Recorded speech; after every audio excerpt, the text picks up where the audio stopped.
Zion's overpowering athleticism has taken the league by storm as of late, and with two players next to him able to create shots themselves in Brandon Ingram and Lonzo Ball, that makes New Orleans a dangerous lower seed.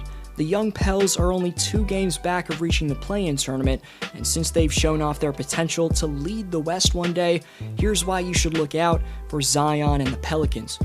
If you're already subscribed, welcome back to D-Flow Hoops. If you haven't already and you're a basketball fan interested in NBA rankings, predictions, and stories, you definitely came to the right place. So please subscribe and be sure to click the bell so you get notified every time I upload. Now let's get into this. Zion Williamson has gone from being overrated a few years ago to being damn underrated this year. He's performed like one of the best players in the league, but he's just not getting the respect he deserves this year.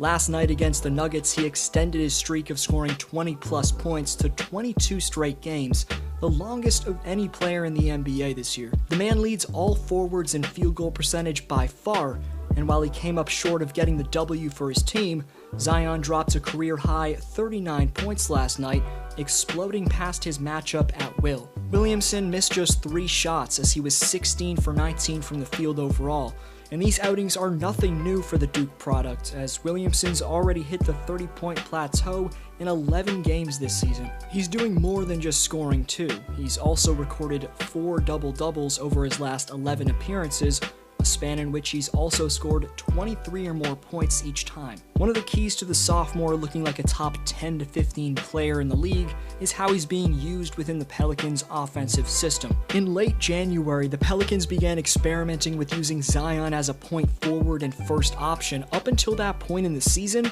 the Pelicans were the 20th ranked offense in the NBA. Since that point, Zion is averaging superstar numbers on ridiculous efficiency. 27 points, 7 boards, and 5 dimes per game on 64% shooting from the field. Only 5 players are averaging those numbers across this stretch: Giannis, Luka Doncic, Nikola Jokic, Kawhi Leonard, and of course Zion Williamson. Even though the hype and attention on this man isn't like it was in his rookie year and when he played at Duke, it's evident that Zion's lived up to the hype of being the future face of the league. Last season, going into the bubble, Lonzo Ball was one of the most disappointing players in the NBA. He had a free throw percentage similar to Shaq's, he had no confidence in his driving ability, and he would constantly pass up shots instead of taking it to the rack himself. But after the Pels missed the playoffs in embarrassing fashion in the bubble, Lonzo came out and said he would chase the Most Improved Player award in 2021. While he hasn't been quite the Most Improved Player of the Year, this is the best Lonzo Ball we've ever seen. As you're seeing on the screen right now, his stats have vamped across the board from his underwhelming 2019-20 season, and the man just looks a lot more comfortable.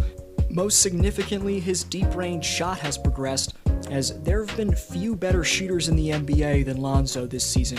Among all players in the league taking at least 3 3-pointers per game, Lonzo ranks 8th in percentage behind the likes of Stephen Curry and Duncan Robinson. He started the season struggling from distance, but he's turned that around and been in elite company shooting the ball this year. Lonzo turned down a rookie extension this past offseason, and it's going to pay off, as he's going to get an offer in the ballpark of $80 million over 4 years as a restricted free agent in the 2021 summer. After a swirl of trade rumors, the Pelicans ended up keeping Lonzo, and they'll be able to match any contract he's offered. Expect Lonzo to test the market, though, and cash in with a big contract in just a few months' time. For right now, though, in half-court scenarios, Lonzo's in more of an off-ball role for New Orleans, as Zion Williamson and Brandon Ingram are usually tasked with initiating the offense, and Ball has thrived spacing the floor out and working off those more gifted off-the-dribble creators. Lonzo's underrated defensively, but you can't forget what Ball provides on this end. He's an engaged, versatile, and laterally quick defender. He has elite instincts in transition, and Lonzo's developed into a talent who can and will fit within about any NBA system. Recently, the former Laker dropped a career-high 17 assists, displaying to the fullest extent that his passing keeps the ideal flow to the Pelicans' offense. New Orleans ranks 7th in the NBA in offensive rating, and the rest of the teams in the top 8 around them are all championship contenders. They've blown some leads and lost some close ones in their last 10 games, but one dominant stretch of play recently that they had said a lot about how good the Pelicans can be. From February 3rd to March 1st, the Pels had the best offensive rating in the NBA and shot up to the 11th best net rating in the league. New Orleans went 8-7 in this stretch, with one of the toughest schedules in the league, winning by double digits against the two top teams in the NBA, in the Utah Jazz and Phoenix Suns. Among some of the other top contenders that New Orleans has taken down in only the last 2 months include the Milwaukee Bucks and LA Clippers.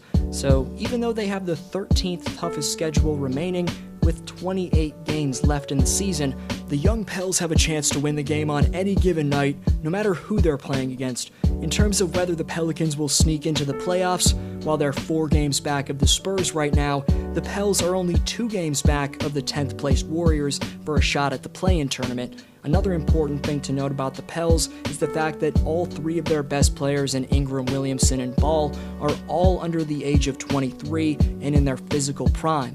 That means the wear and tear of the 72-game grind isn't going to drain their energy like it would for a veteran ball club, but it's only going to strengthen their conditioning and chemistry.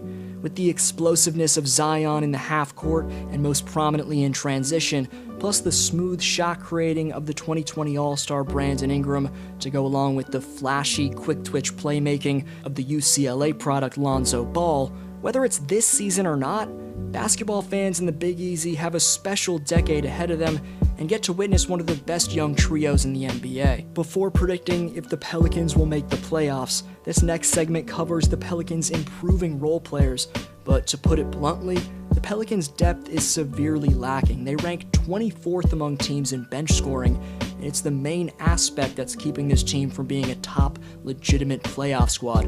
However, at the deadline, the team did bring in a solid perimeter stopper in James Johnson, who will take the pressure off Zion and Ingram defensively, and even though J.J. Redick was moved to Dallas, the veteran sharpshooter J.J. was actually having the worst shooting season of his career, but I have to give respect to the bench guard Josh Hart, who had a Wilt Chamberlain-esque performance against the Rockets a couple weeks ago, posting 20 points and 17 rebounds in a Pels win. There's also some potential with my fellow Torontonian in Nickeil Alexander-Walker and the center Willy Hernan-Gomez, who's done a solid job playing alongside Zion.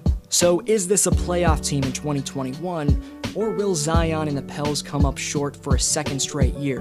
They'll have to get through some tough teams in the near future, but as I broke down, if this team shows up, their talent can swing a ball game no matter who's in front of them. But while fans in the Big Easy could be witnessing some playoff basketball this year, if the Pels can somehow find the rhythm that they had in February, Zion's second option in Ingram has been struggling recently, so I don't know if New Orleans has enough depth to find a way into the play-in tournament. But the point of this video was to lay out how the Pelicans have proved to the world that they're going to be a problem once GM David Griffin brings in a few new role players that fit into this system.